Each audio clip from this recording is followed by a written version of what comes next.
As I began writing my chapter, I worried about preserving family secrets. I minimized and downplayed the magnitude of my loss and rejection, and I had a difficult time explaining those challenging experiences. I was careful with my words as a means of protecting my family and my relationship, and I filtered my story to mitigate possible hurt to others. Because of that, the first few drafts were disjointed and vague. Then I had a revelation, an epiphany of sorts. No one was going to be served as long as I played small. Healing would definitely be out of reach for me or anyone who read my story. Hey everybody, welcome to Finding the Upside. I'm your host, Maria de Lorenzis Reyes. Welcome to this special podcast series starting today, Real Women, 7 Minutes of Transformation. These presentations were recorded at the Revive and Thrive Summit that we had last year. Each episode that you're about to hear is a part of a larger collaboration. It's a collective of women who came together not just to share their story, but to create something meaningful together. These conversations are the foundation of an upcoming collaborative book project that we're launching later this year. Every woman featured in this series is a contributing author to that book. These episodes exist to share the moments that change us and to remind you that your story matters more than you think. Let's begin.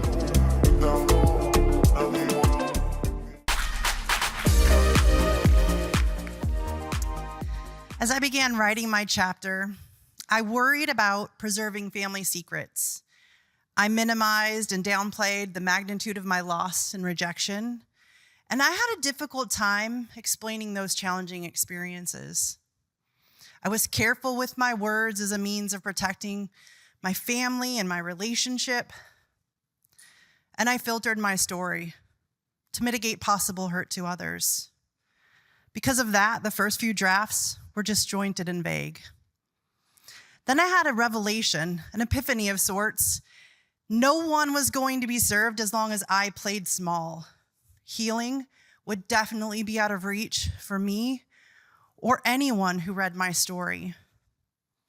When I finally decided to sit down and write, pouring everything onto paper, that's when the magnitude and depth of my experience came to life.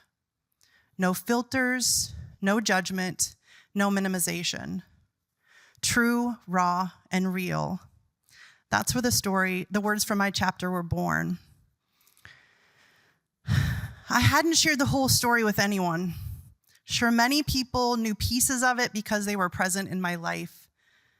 They knew of my divorce, of my daughter's mental health struggles and many hospitalizations. A few even knew of my estrangement from my maternal family. Only my husband and my therapist knew the emotional toll it was taking from all that life was challenging me with. This writing process, though, gave me an opportunity to honor my own experience without shooting shots across the bow or burning bridges. Writing brought me healing and clarity, and as I typed, edited, shared, and polished my story, I could measure my progress. I embraced that growth that I created by stepping way, way outside my comfort zone.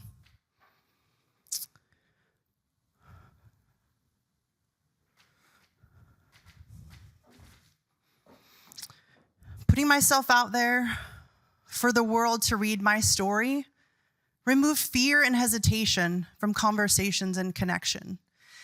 Even though past events had shaped my belief about being vulnerable, I learned a new truth. Being vulnerable is neither scary nor dangerous. Sharing creates opportunities for connection, and it removes barriers. Learning to be vulnerable also helped me with my skill of discernment, which was poorly developed. Writing and sharing about my past allowed me to relook at that tough exterior and brave face that I so often like to wear. I was fiercely independent and, unfortunately, deeply lonely. Because I constantly wore a mask, my discernment was clouded making it difficult for me to identify friends from foes. Things I shared in confidence with people who I thought I could trust were twisted and disclosed, leading to unnecessary pain and confusion. For me, though, something shifted when I shared my story. It cracked me wide open. It gave me permission to stop pretending, to drop my layers of armor, and to reconnect with who I'm truly meant to be. Because I no longer have to hide behind that false bravado, I'm allowing myself to feel my feelings fully, to embrace the full spectrum of life, the beautiful highs and lows, and those unexpected in-betweens. Writing and sharing my story didn't magically free me from pain, shame, guilt, fear, hurt, or even loss. But it ignited that sense of strength that allowed me to create richer friendships and more meaningful relationships. It also showed me and revealed how much resilience I'd created in the process. Before writing, and really most of my life, I felt like an outsider. Like I was watching my life as the party of my life happened inside. Seen, but never truly known. Not anymore. I refuse to be sidelined by fear or stuck in that constant loop of people-pleasing. I no longer demand perfection of myself or expect that I have all the answers.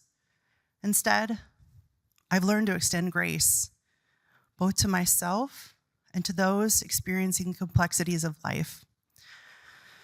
Just this past month, I was invited to a professional dinner with some female colleagues. One of the women knew me, and she knew me very well. She's someone I look up to. She's consistent, compassionate, tenacious, and I absolutely gravitate to that. She's a mentor who met me on this journey nearly a decade ago. She asked me really tough questions, and she offers me that space to answer by modeling acceptance and patience. Dinner included myself and 4 other women, all from fiercely competitive, male-dominated worlds. 5 women who are wives, soldiers, deputies, police officers, mothers, and business owners. 5 women who've excelled in careers that are anything but welcoming. All of us shared a passion and commitment to hostage negotiation, which was a common thread that brought us there together that night. But dinner was an invitation to connect and share.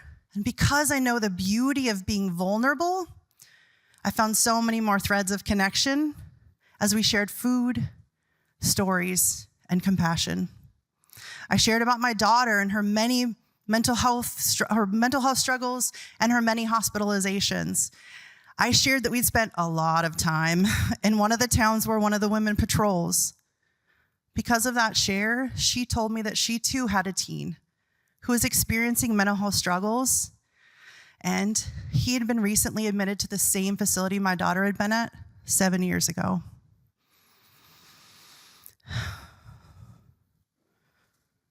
Because of that share, because I allowed myself to be vulnerable, I learned so much more about her. Before this writing journey, that would have never happened, by the way. I would have never allowed that level of vulnerability. Now I get to walk alongside her, if she chooses, sharing common stories and validating her experience. Those women from dinner that evening have gained a place in my story.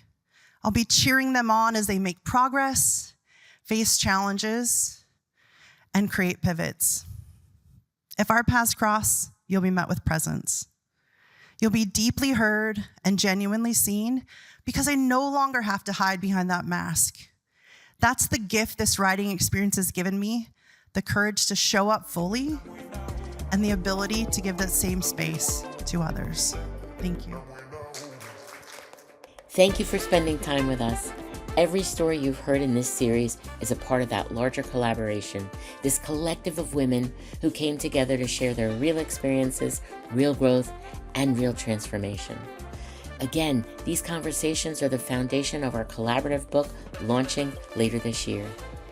If something in today's episode resonated with you, let that be an invitation to reflect, to get curious, and to consider what part of your own story may be ready to be shared. You'll hear more about the book as we move forward and each episode launches. And you'll hear more about the women behind it as well. Until then, thank you for being a part of this journey and for honoring the power of real stories.